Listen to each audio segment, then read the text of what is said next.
Et tuteur de résilience, parfois, il suffit d'un regard différent sur ta situation. Et je pense que cette femme-là a eu l'impact qu'elle a eu sur mon parcours après, parce que justement, on ne se connaissait pas et qu'elle a fait ça de manière extrêmement gratuite.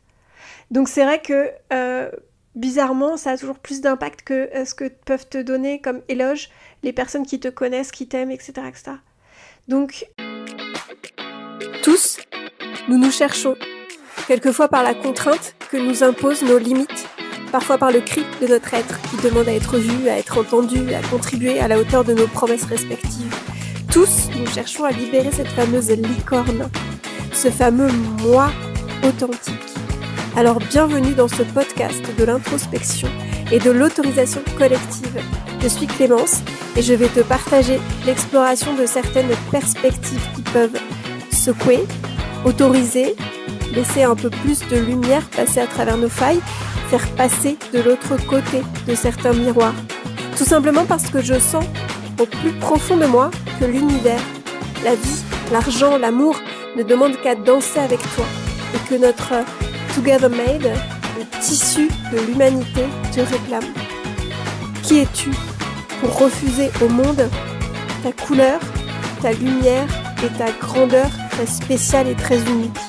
Avec dévotion, je crée des outils et des connexions pour nous soutenir dans nos espaces relationnels, qu'ils soient à l'intérieur comme à l'extérieur de nous, dans notre vie personnelle comme professionnelle, dans notre être comme dans notre communication, pour nous aider à habiter en conscience, en présence et en vérité chacun de ces espaces à travers notre vrai moi, aligné et serein, plein de promesses d'abondance, juste et magnétique. À chaque épisode, nous irons voir comment faire de notre quotidien une aventure qui nous élève, un pas après l'autre. Et coucou, re-bienvenue dans ce podcast. Aujourd'hui, c'est un épisode assez spécial. J'avais envie de vous raconter une petite histoire et de rendre hommage dans ce podcast à une personne qui n'est plus dans ma vie, qui a été une demi-seconde dans ma vie, quelque part, mais qui m'a apporté plus que je pense qu'elle ne le sait, parce que j'ai essayé de la recontacter et en fait je ne sais pas si j'ai pas le bon numéro ou quoi, mais voilà. Et ça me donnait l'occasion aussi de vous donner un espace pour pouvoir parler de ce genre de personnes si vous aussi vous en avez une dans votre vie, ou vous en avez eu une dans votre vie.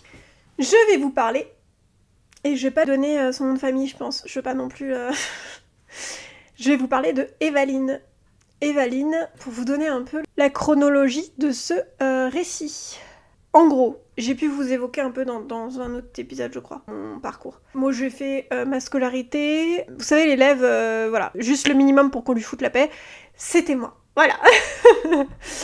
Donc, vraiment, en mode, on me fout la paix. On me demande rien. Je fais ce que j'ai à faire. Et si je pouvais dessiner le plus possible dans mon quotidien, c'est ce que je faisais. C'est-à-dire que moi j'ai demandé une fois à ma mère, et je m'en souvenais même plus, c'est elle qui me l'a dit, est-ce que une école où on fait que dessiner, est-ce que ça existe? Mais ça, j'étais en primaire, un truc comme ça. Donc je savais que ma passion n'était pas à l'école. Donc moi j'ai fait mon petit bonhomme de chemin, je suis arrivée tant bien que mal jusqu'au bac. Je ne sais pas comment, si, je sais comment, parce que j'avais toutes les options arts plastiques de la planète, mais donc j'avais ça et l'anglais, et du coup c'est ça qui m'a fait avoir mon bac. C'était l'ancien bac, tout simplement, parce que, on va dire les choses, je suis de moins en moins jeune. À l'époque, je ne sais pas si ça s'appelle encore comme ça, mais fut un temps, c'était un bac L. Tout simplement parce que j'avais postulé pour cette fameuse école où on faisait que dessiner toute la journée. Et donc j'avais tout réussi, les concours et tout, et en fait on avait indiqué à ma mère que c'était peut-être mieux, même si je savais que je voulais travailler dans l'art, je ne sais pas quoi, mais dans l'art, si j'allais faire un bac généralisé avec toutes les options arts plastiques, que j'allais pouvoir switcher comme je le souhaitais après, mais qu'en fait ça m'apportait un bagage qui était plus polyvalent. Ce qui était pas franchement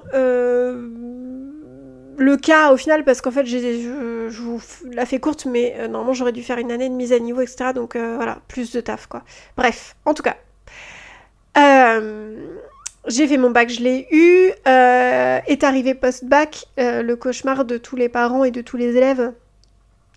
Une énorme claustrophobie s'est mise en place, tout simplement parce que choisir ce que je voulais faire sur l'échelle de toute ma vie à 17-18 ans, Moi, c'est... Et puis, en fait, maintenant, j'identifie que faire des choix, déjà, c'est compliqué pour moi.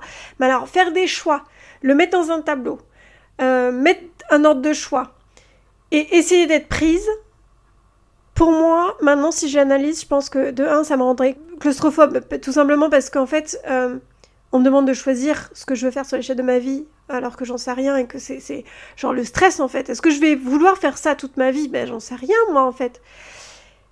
Mais il y a aussi le côté, tu postules, est-ce que t'es accepté ou pas?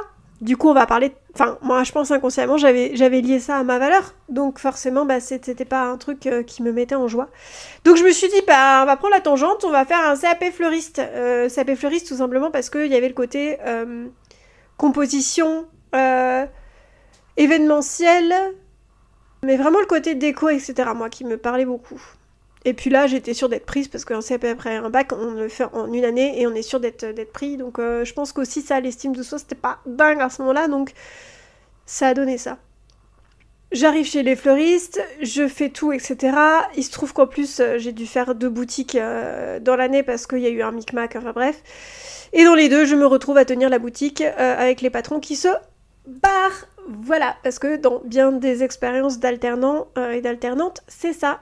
Quand t'es un petit peu sérieuse professionnellement, et en fait, tout le monde n'est pas au clair sur la notion de on va t'apprendre. En fait, tu es payé ce que tu es payé parce qu'on va t'apprendre. Donc ça devient de la sous-traitance, voilà. Pas tous les patrons, moi je suis tombée sur des personnes, voilà, des bijoux, mais il se trouve que c'était ça là. Et en fait, ça m'a... Et maintenant, je sais pourquoi, avec le Human Design. Même si par la suite, dans ma construction, j'ai su pourquoi, et je l'ai analysé bien avant d'avoir mis des potentielles étiquettes, même si on n'est pas du tout sur des étiquettes, mais des potentiels mots liés à ma charte Human Design. Le fait de, tous les matins, avoir exactement le même rythme, la même chose, on sort les fleurs, on fait ci, on fait ça, on nettoie le gna-gna, et toutes les journées se ressemblaient avec une boutique que je tenais toute seule. Donc autant vous dire qu'au bout d'un moment, j'avais... Vraiment, il y a un matin, je suis allée travailler et je me revois passer le balai et j'avais les larmes aux yeux de me dire en fait, ma vie, c'est ça. Ma vie, c'est une sphère où je me lève et je fais la même chose. Jusqu'à... Voilà. Tout le temps la même chose, toute la journée, jusqu'à se recoucher et recommencer exactement la même chose. Et de se sentir dans un tourbillon qui n'a aucun sens. Voilà. Parce que la vie en boutique, moi, j'ai adoré l'enseignement sur... et j'ai beaucoup de choses qui me reviennent et sur lesquelles je les ai utilisées dans d'autres expériences. L'enseignement de composition, d'apprentissage des végétaux, etc., etc. Mais le côté vie en boutique, c'est beaucoup moins glamour, hein, on va se le dire, et tout le monde n'a pas une alternance non plus dans des grands hôtels à faire de l'événementiel tout de suite, etc., etc. Et donc moi, ça m'a complètement dégoûtée de ça. Donc je suis allée jusqu'à mon diplôme, je l'ai eu, et j'ai quitté après. Et en fait, le moment de transition, je devais pas rester sans rien, en fait, je devais continuer à travailler. Donc le moment de transition, j'ai pris un job étudiant en tant qu'hôtesse de caisse chez Auchan. En tant qu'hôtesse de caisse, à la base, j'étais en contrat étudiant et j'avais des études par correspondance dans tout ce qui est déco d'intérieur, etc. Concrètement, j'aurais pu savoir très bien que c'était pas fait pour moi, les études par correspondance, mais voilà. Donc en fait, il se trouve que tout ça s'est transformé en CDI, un CDI de 4 ans où j'ai multiplié toutes les expériences possibles et imaginables pour ne pas m'ennuyer, continuer d'apprendre, donc accueil, etc., etc. Pour moi, ça fait partie de mon cursus d'apprentissage tout simplement parce que j'étais d'une timidité extrême dont je vous avais... Enfin voilà, je vous en avais parlé dans d'autres épisodes. Et ça a fini de me... quand on se fait traiter de tous les noms et qu'on n'est pas censé renvoyer tout ça à la tronche du client et que on essaye juste de se faire respecter quand même pour autant et qu'à un moment où ma dernière journée c'était que un des clients était pas content parce qu'on s'est pas compris et que j'essayais de lui expliquer que voilà c'était compliqué, moi j'étais complètement passive sur le truc. Il prenait tout ce qu'il y avait sur la banque d'accueil et il me les envoyait à la tronche. Là où, quand je suis arrivée, j'étais comme ça quand un des clients m'avait traité de tous les noms. Parce que tout simplement, j'avais vérifié le poids de ses fruits et légumes. Et que je savais pas comment réagir et que j'avais ma manager à côté qui m'a demandé ce qu'il me disait. Je lui ai répété et qui m'a dit ah oui, ok. Et donc en fait, comme elle a pas réagi, moi j'ai pas réagi et j'étais comme ça. Donc dernier jour, je me fais balancer les trucs, voilà, j'appelle la sécurité et puis bon bah prochain client. Donc ça m'a, pour moi, ça, je considère que ça m'a beaucoup apporté et ça m'a aussi, c'est là où j'ai fait un bore out. Il y a le burn out et le bore out, c'est-à-dire littéralement mourir d'ennui en fait, de vraiment se sentir la flamme intérieure qui s'éteint. Une espèce de fatigue d'ennui en fait. Et donc c'est en ça où après je vous fais le truc court, j'ai repris mes études, etc. Pour reprendre mes études, et là c'est là que j'ai fait du merchandising, de l'architecture d'intérieur, de la communication et de la direction artistique. Comme ça, vous avez tout le truc. Je vous passe tous les détails parce que c'était que des péripéties, mais voilà. Et là où je voulais en venir, c'était cette reprise d'études. Pour rentrer en merchandising, moi je venais de faire 4 ans chez Auchan, où en fait je me considérais pas bien parce qu'en fait, on va pas se mentir, sur ce statut-là, on n'est pas du tout bien considéré, donc et par la hiérarchie, et par les clients, et par la société, et par nous-mêmes. Donc en fait, on se dit, bah j'ai perdu 4 ans de ma vie, enfin voilà. Même si, moi, ça m'avait travaillé ma timidité, donc je savais que j'avais pas complètement tout perdu, mais je me suis dit, mais chercher une alternance quand on n'est pas du tout du domaine, et donc là, c'était le merchandising, comment monnayer tout ça, en fait? Comment est-ce que je peux te dire c'est un avantage de m'employer là où moi, j'ai 0 expérience, donc en fait, c'est quoi ton intérêt? Parce que le temps que tu me formes, je vois pas ce que je peux t'apporter. Et c'est là qu'est intervenue Evaline.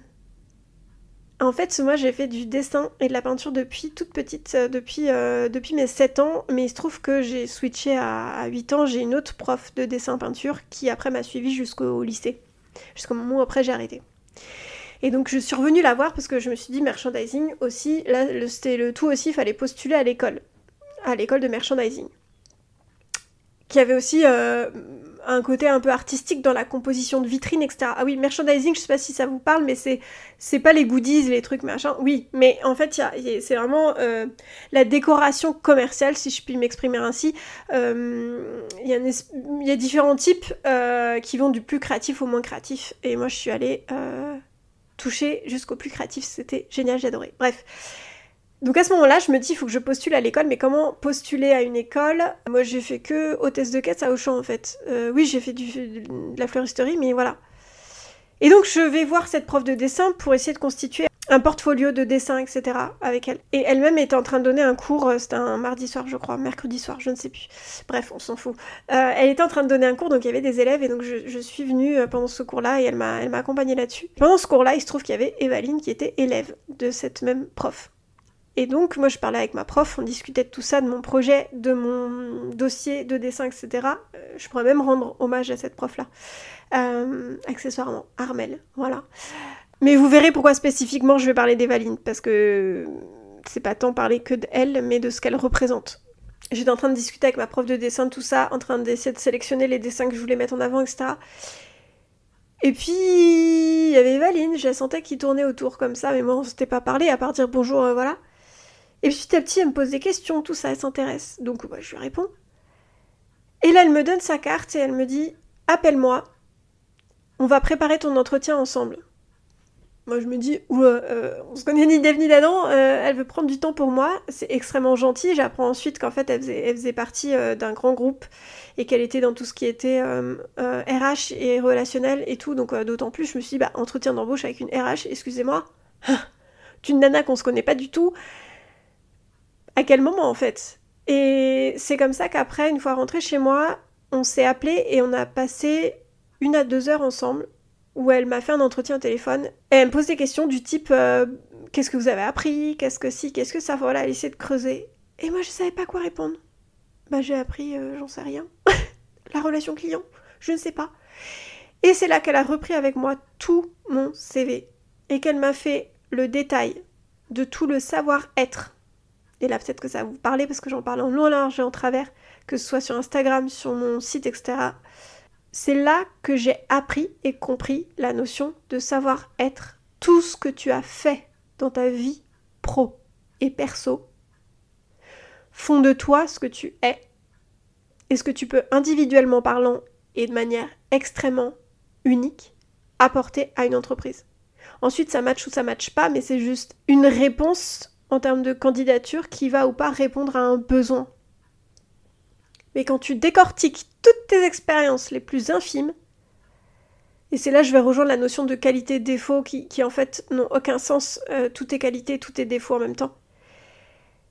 On a décortiqué tout mon CV et j'étais la nana la plus...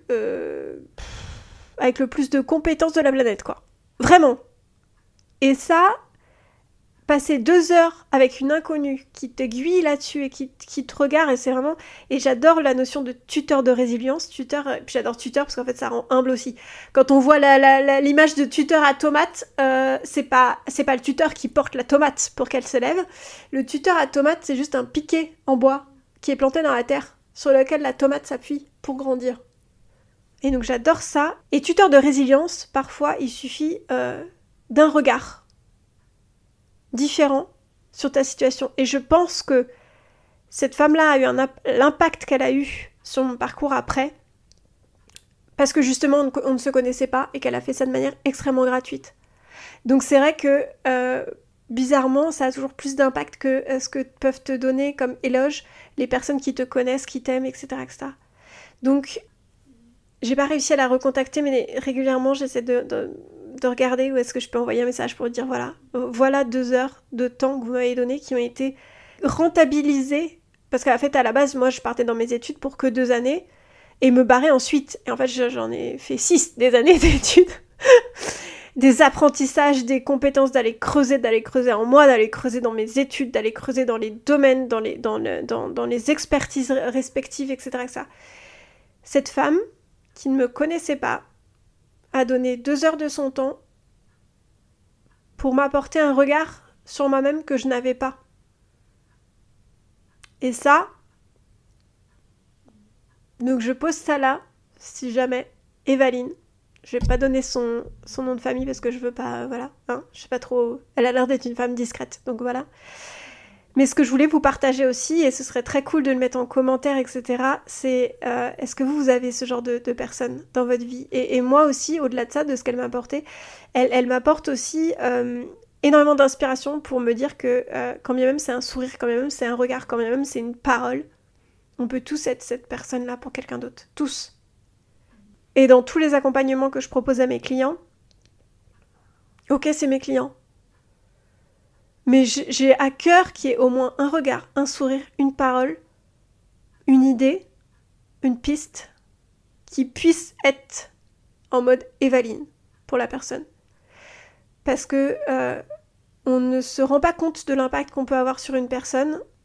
Et ça, c'est des micro-gestes du quotidien. Parce que des fois, on va chercher les grands trucs. Ça, c'est des micro-gestes du quotidien. Donc, quelle est votre Evaline et qu'est-ce qu'elle vous a apporté, il ou elle?